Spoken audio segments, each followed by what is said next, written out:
It's Kathleen Casagrande of KC Consulting Systems.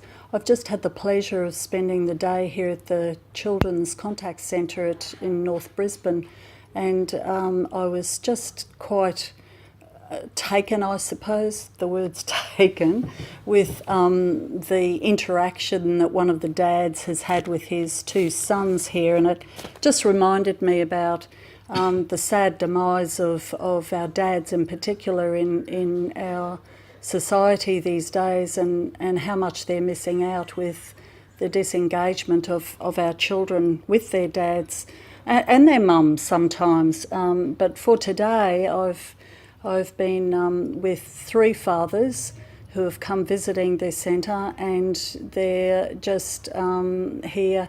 One is still here, and I'm just going to do a little interview now, and he's going to share with us just a bit about how much these visits mean to him, and how important it is that boys in particular share with their dads.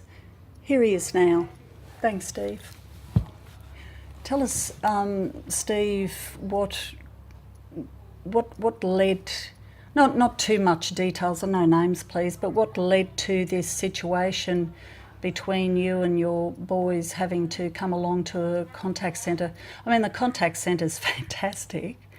I've got to say, it's set up really well, but what led to this, I don't know, this interaction and how this could have happened? I guess the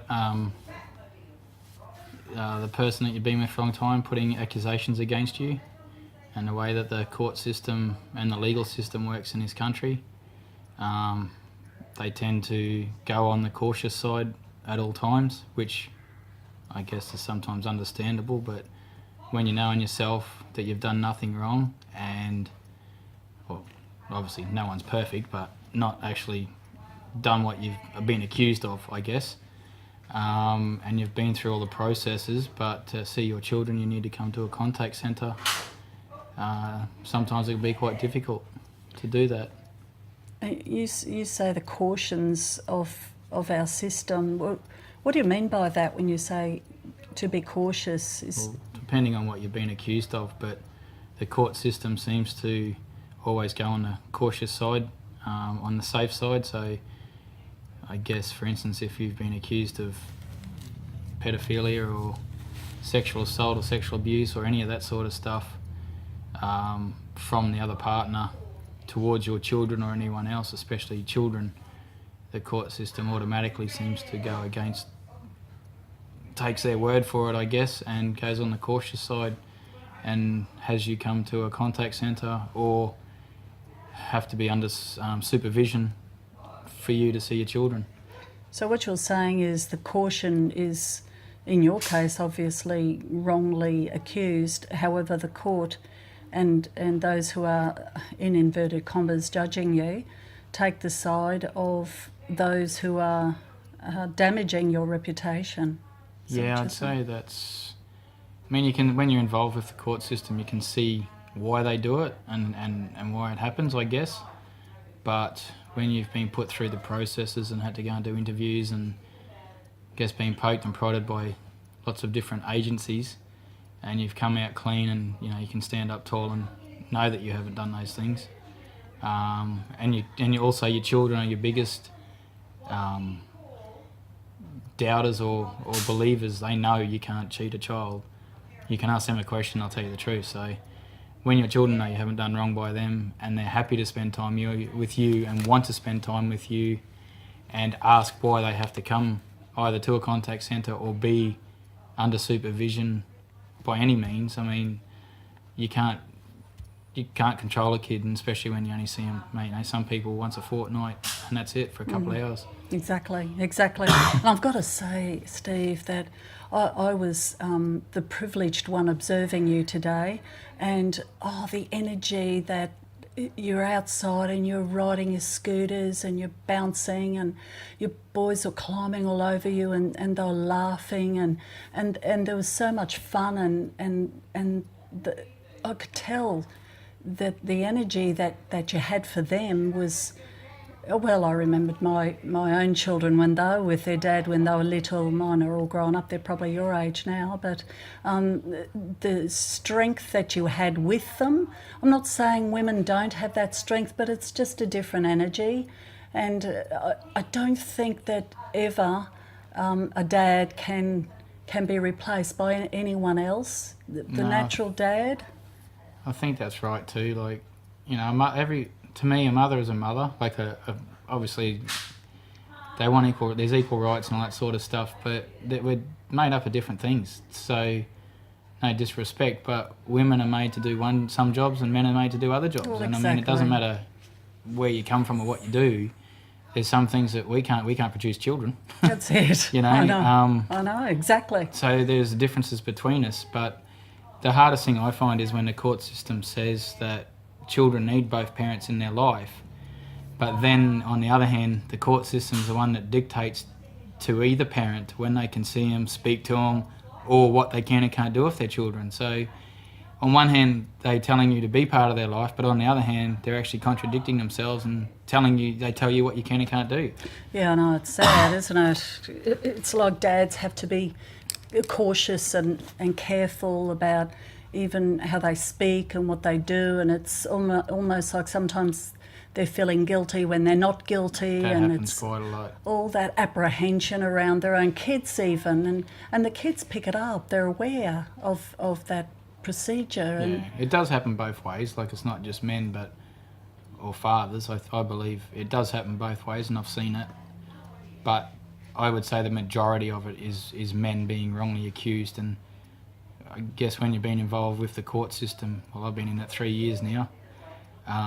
Majority of the court cases I've listened to or been involved with are all the guy wants is to see and spend time with their children. I mean, if they could do that, they'd have no problems in their life. I know, that's it, exactly. And the hardest thing I find is everyone says you're depressed and you're down. Well, when someone takes your kids from you and then you're told you can't see them, how are you meant to feel? Exactly, and then that's almost held against them because they're depressed and they're down, and then they become suspicious of other things. And I'm not saying in your case at all here, at all, but I work with in a counselling industry where a lot of people do suffer from suicidology, and sometimes when a guy reaches that point where they think that's the only way out, that's where the danger and the sadness comes. And I personally sometimes feel at a loss when I sit with dads and young dads with little children, and they don't know what to do. They don't know how to be around their children, and it's like that privilege of getting to know each other is taken away from them. And yeah, I'd say I've never had those feelings, but you can see definitely where it's quite easy to fall into that. I think a lot of it, it's like anything, if you can be strong-willed enough. I mean, you know, you have your days where some days you want to give up, but the way I look at it is I got two people that are going to rely on me for when they grow up. And I mean, I want to be part of their life, and I know they damn well sure want to be part of my life. So a big thing of that is that keeps me going every day. But also, I'm very fortunate the friends that I have around me and my family is very, very strong. And to the extent where it doesn't matter what time of day or night it is, I can always call one of my friends or mates or my parents, whoever, that's brilliant, and talk to them, and that's a big help. And I mean, I've had to go to counsellors and stuff like that, and it's quite funny. You talk to them and they said, oh, you're so open. It's like, well, you get to a point with what you get dragged through in the court system, you've got nothing to hide. Exactly. Because everything comes out and you can't hide it. But then you get more accusations put against you, and you figure when you're actually coming to a contact centre or being, I call it babysat, but supervised. Being supervised. See, I call it babysitting because I wear a diaper and suck on my nappy on my dummy at night. When you're in those circumstances and then the other person's still putting accusations against you, that's when it really starts getting to you. Yeah. But, you know. Look at it. And there's not much out there for help. I mean, people say there is, but I think it's still hard for men to talk about things because I'd say it's a good thing they can talk, but on the other hand, it's probably quite difficult because you've been found guilty before you've actually been found guilty. I know. And a lot of blokes won't talk, and they just carry it within themselves, and they feel as they might be less of a bloke if they open up and, you know, being called. I don't think it's more or less of a bloke. No? I think it's no. I don't think that's so much anymore. Okay. Oh, I thank think goodness. it's slowly coming out. But as I said, if like I'm guilty, but I'm not. Like I've been found not guilty. I've been through quite a bit in the 3 years, and I'm still guilty. I still can't see my children. And when your boys both say to you, "Why have you got to be supervised, Daddy? You haven't done anything wrong. We just want to see you and spend time with you." I mean, but the people that, because of the age of the children, the system doesn't take note of what they actually want or listen to them, because you go to all these family report writers and everything else. They listen to them, and they don't see that because they only spend, you know, a couple of hours with you. They don't actually see you the time that you spend with your children, as in the situation today. You know, it's the first time I've met you. You see how the boys are, and if the boys were scared like they're meant to be of me, they wouldn't be like they are. Exactly. So you can tell when people have that fear, or Well, you can't how many hide reports things. does it take for you to get? Well, I've been. I'll go into it. I've been interviewed by police 3 times. I've been formally investigated and interviewed by senior detectives. I've done a sexual psychologist report, which was 860 odd questions, and 500 and something of those get sent to Canada. The other 300, the guy marked here, and it's one of those tests that police, fire brigade, Navy, Army, you can't fool it. It's a very in-depth questionnaire, multiple choice questions. Gosh. I've done that. I've done 2 family report writers, or two family reports. And I've been to, I think, 4 or 5 counsellors. Wow. Some of those off my own back, because I'll do whatever I need to do for my boys. Just because you And want I'm trying to to prove be with my your innocence. boys. I want to see my boys, and they want to see me. So, and then when all that's coming out clean, and you go to the court, and then they tell you that, oh no, well, you still got to be supervised, or, you know, and the court system's so busy, it takes so long to get through that system. Gosh. You just got to wait. Oh, gosh, Steve. And hopefully you can be part of your children's life before it's too late. It's just overwhelming, isn't it? And after Steve's kids left just now to go back with their other parent, I was quite emotional over the whole situation, because I haven't worked in this industry for quite some time. And Steve just said, yeah, this is normal, this is okay, this is me.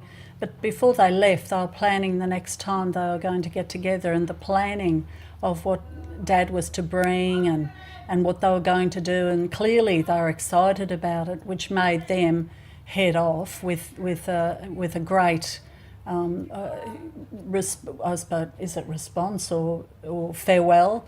You know, saying they loved him and kissed him. There was no hesitation or awkwardness. They just loved being with their dad. And for my role, training people who are going to be volunteers and working in the industry of counselling, where it's so important to understand the value of observation and writing reports, and to be very vigilant and careful about the content of those reports, is so very important. But thanks so much, Steve, for sharing today. And is there any parting message that you'd like to give to the world out there? Just you don't give up on your children. It takes 2 people to have them, and I mean, there's obviously parents that don't want to be part of their kids' lives. I don't know, everyone's different circumstances, but I don't know, you look at those 2 little faces and think of what you helped produce. I mean, you can't, I don't know, they keep me, well, it's not only them, but they are a big part of my life, and I want to be part of their life. So you just, you got to just man up, I guess, and harden up, I guess, as I got in trouble for saying in court one day. I told one of my boys to harden up and get some concrete, but I got in trouble for that. But I mean, back in my day, you know, it's harden up. We would say you that. got to harden up. I mean, you got to. They're going to be men one day, so if you know, you got to be tough. You got to stand up for your own rights and for what you know is right. I mean, if you've done something wrong, I guess admit it, because you get found out anyway. That's one thing I try and have taught my boys. You know, one thing I've always said to them, I love you no matter what, and I always will. And they know that. That's been not bred into them. I guess it has in a way, because that's something I've always made sure of. You know, no matter what, they're always my kids. Yeah, yeah. And we've all done things our parents despise us of, but we've all been kids too. Exactly. So don't hide anything, because they ain't going to learn, and don't lie. That's it. Because you get found out. Thanks so much, Steve. You know, we're only here for a short while, so your parting message with do it for your kids is so valuable, and thank you so much. I really appreciate you sharing today. Thank you. Tough.